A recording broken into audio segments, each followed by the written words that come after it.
पासवान ने खोल डाली सबकी पोल। देखिए शमशान के साथ सीधी बात। नमस्कार, मैं शमशान और आप देख रहे हैं सृष्ट न्यूज़। आज हमारे बीच में हमारे एक मेहमान हैं मनोज पासवान जी। तो आइए थोड़ा इनसे हम जानते हैं कि इन्हीं की जुबानी जानते हैं। सर, सबसे पहले तो आप इंट्रोडक्शन दीजिए हमारे दर्शकों को।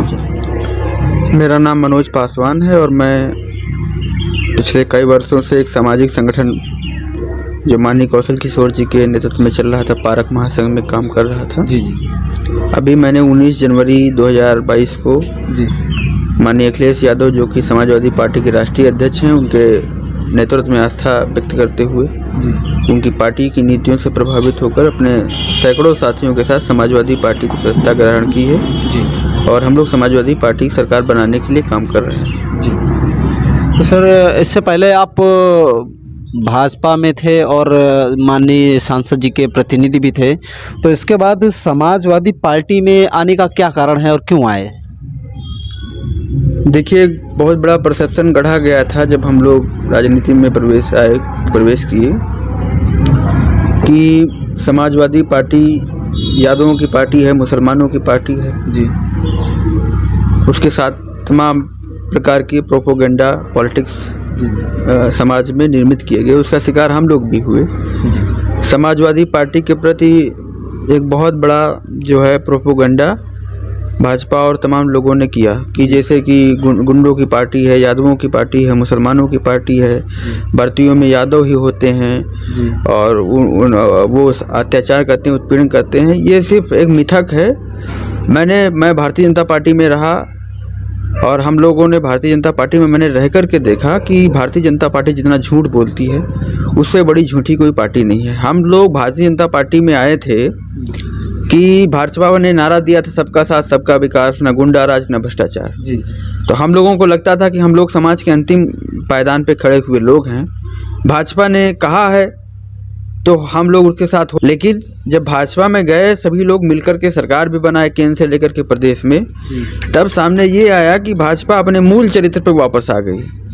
उत्तर प्रदेश की सरकार में 30% उत्तर प्रदेश में दलित आबादी है, उसका एक कैबिनेट मंत्री है। मैं जिस मोहनलालगंज लोकसभा में रहता हूँ, जिस मोहनलालगंज विधानसभा क्षेत्र में रहता हूँ, पूरी भाजपा सरकार निकल गई, एक अनुसूचित जाति का थानेदार नहीं मिला होगा, एक अनुसूचित जाति का इंस्पेक्टर नहीं मिला होगा, एक सीओ नहीं है, एक एसडीएम नहीं रहा, एक डीएम नहीं रहा, एक सीडीओ नहीं रहा, एक कमिश्नर नहीं रहा।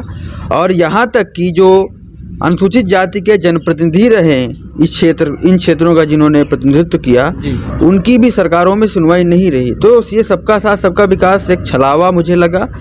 और सबसे बड़ी बात, इन्होंने उसके साथ साथ जो अनुसूचित जाति जनजाति ओबीसी अल्पसंख्यक हैं, इनका उपयोग तो खूब किया, लेकिन शासन से लेकर के सत्ता तक, छोटे से लेकर के बड़े ओहदे तक इनके साथ बहुत ज़बरदस्त भेदभाव किया, इनके साथ अन्याय किया। और मुझे लगा कि भारतीय जनता पार्टी सिर्फ शोषण कर सकती है लोगों का, इनकी नीयत में खोट है, ये सामाजिक न्याय नहीं चाहते हैं, सभी वर्गों का विकास नहीं चाहते हैं और लोगों के बीच में नफरत फैलाना चाहते हैं। इन सभी से बड़ी चीज़ है कि ये नफरत फैलाना चाहते हैं जी। इनका एजेंडा घूम फिर कर नफरत पे आ जाता है, एक धर्म को दूसरे धर्म से लड़वाने में, एक जाति को दूसरे जाति से लड़वाने में। तो इन सभी चीज़ों से बड़ी बात है कि देश और दुनिया को मोहब्बत की ज़रूरत है, एकजुट होने की ज़रूरत है। आज वैलेंटाइंस डे है, मोहब्बत का दिन है, लेकिन भारतीय जनता पार्टी लगातार जो भाषा है उनके नेताओं की, देख लीजिए, छोटे से लेकर के बड़े नेताओं की जो भाषा है वो नफ़रत की भाषा है। और नफ़रत कभी दुनिया को एकजुट नहीं कर सकती, नफ़रत कभी प्यार नहीं फैला सकती, नफ़रत कभी विकास नहीं कर सकती।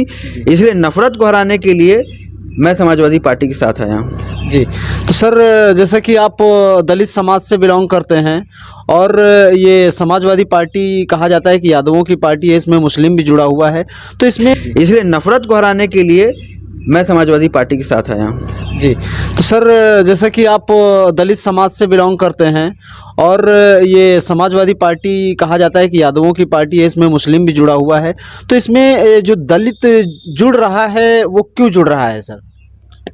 देखिए, एक मिथक, मैंने पहले भी बताया कि मिथक फैलाएगा कि यादव और मुसलमानों की सिर्फ पार्टी है। जी जी।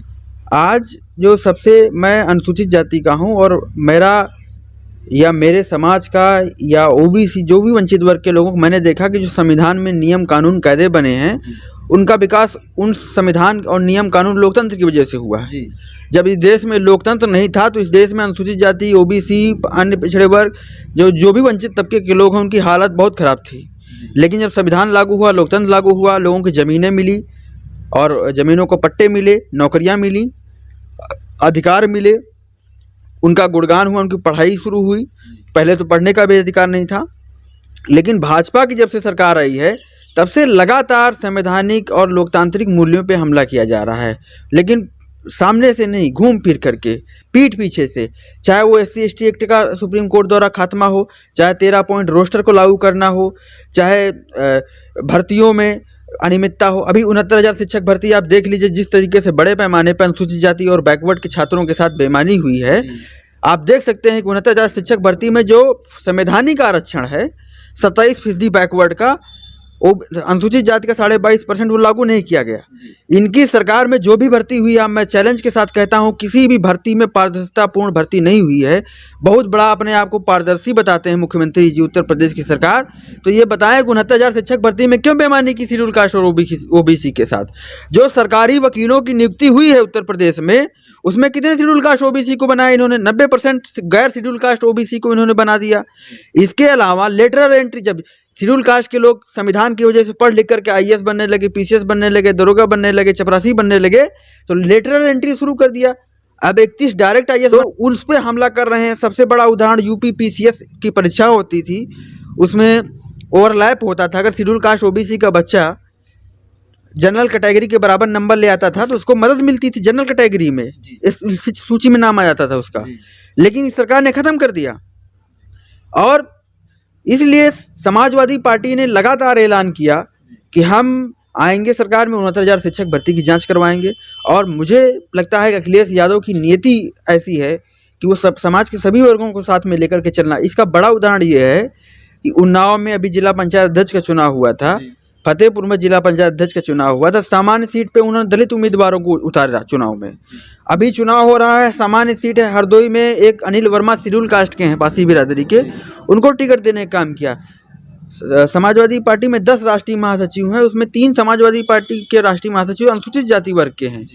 तो समाजवादी पार्टी की नीति साफ है कि हम आएंगे, जाति जनगणना कराएंगे, जिसकी जितनी संख्या है उसको उतने आधार पर भागीदारी देने का काम करेंगे, हमारे साथ भेदभाव नहीं करेंगे, नफरत को ख़त्म करेंगे। नफरत से सबसे बड़ा अगर किसी को नुकसान होता है तो जो वंचित तबके के लोग हैं, नफरत फैलेगी तो उन्हीं को नुकसान होगा। इसके अलावा यही नहीं, बहुत बड़े बड़े जिस तरीके से बेरोजगारी बढ़ी उसका शिकार हम लोग भी हुए हैं। बेरोजगारी के अलावा नफरत बढ़ी और महंगाई बढ़ी है। जिस तरीके से हम लोग किसान परिवार से जुड़े हैं, हमारा पशु जिस तरीके से हमारी फसलों को नष्ट कर रहे हैं, तो ये बहुत सवाल हैं। समाजवादी पार्टी ही भाजपा को रोक सकती है, भाजपा की नफरत को, इसलिए समाजवादी पार्टी के साथ खड़े होना जरूरी है। जी सर, मैं जानना चाहूँगा कि अभी बसपा सुप्रीमो बहन कुमारी मायावती जी, ये एक प्रकार से दलितों की संरक्षक बनकर राजनीति में आई थी और उन्होंने जो है अपना पहला बदल लिया है, बदलने का काम कर रही हैं। वो आज भाजपा के साथ खड़ी हैं और उनके बयान में ये भी कहा गया है कि सपा को हराने के लिए हम अगर भाजपा को समर्थन देना पड़ा तो हम देंगे।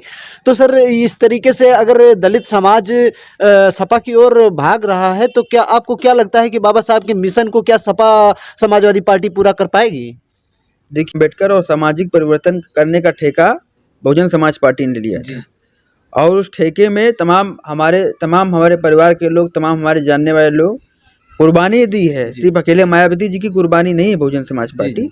दूसरा सवाल ये है कि क्या बहुजन समाज पार्टी की जो सुप्रीमो है आदरणीय बहन कुमारी मायावती जी, जो इंडिविजुअली भारतीय जनता पार्टी की सहयोगी ही हैं, वो भाजपा को सहयोग दे रही कैसे नहीं दे रही हैं? मैं समझता हूं कि अनुसूचित जाति के लोग और तमाम प्रगतिशील लोग जो बहुजन समाज पार्टी के अतीत में वोटर रहे हैं, बहुत पढ़े लिखे समझदार हैं। वो जानते हैं कि संविधान और लोकतंत्र की लड़ाई कौन लड़ सकता है, तो वो बहुजन समाज पार्टी के साथ नहीं रहेंगे।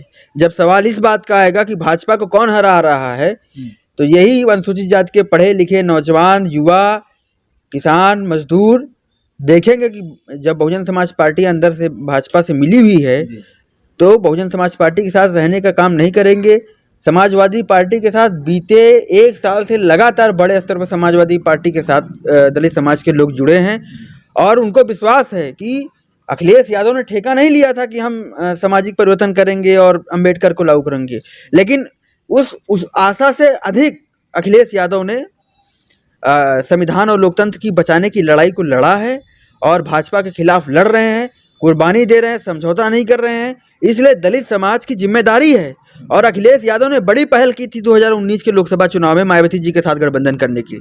इसीलिए गठबंधन किया था कि भाजपा को रोका जा सके, उसकी जो संविधान विरोधी सोच है, लोकतंत्र विरोधी सोच है, उसको रोका जा सके। लेकिन मायावती जी ने बीच में रास्ता छोड़ दिया, बीच में हाथ छोड़ दिया। लेकिन दलित समाज आज उस एहसान का बदला अखिलेश यादव को देने जा रहा है 2022 में। आप देख लीजिएगा, दलित समाज बहुत बड़े पैमाने पर समाजवादी पार्टी के साथ खड़ा होगा। सर, हमारा अगला सवाल ये है कि समाजवादी पार्टी का जो है भविष्य में क्या भूमिका रहेगी सर? देखिए, समाजवादी शब्द एक बहुत महान और पवित्र शब्द है जी। समाजवाद की बात कार्ल मार्क्स ने की थी जी। समाजवाद की बात दुनिया में अपराध बढ़े हैं, 28% अपराध बढ़े हैं।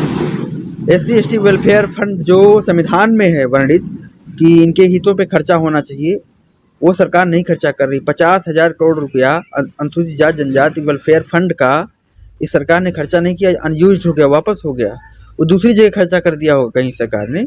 तो हम लोगों को ज़रूरत है शिक्षा की, रोजगार की, आत्मसम्मान की, उससे बड़ी भर करके।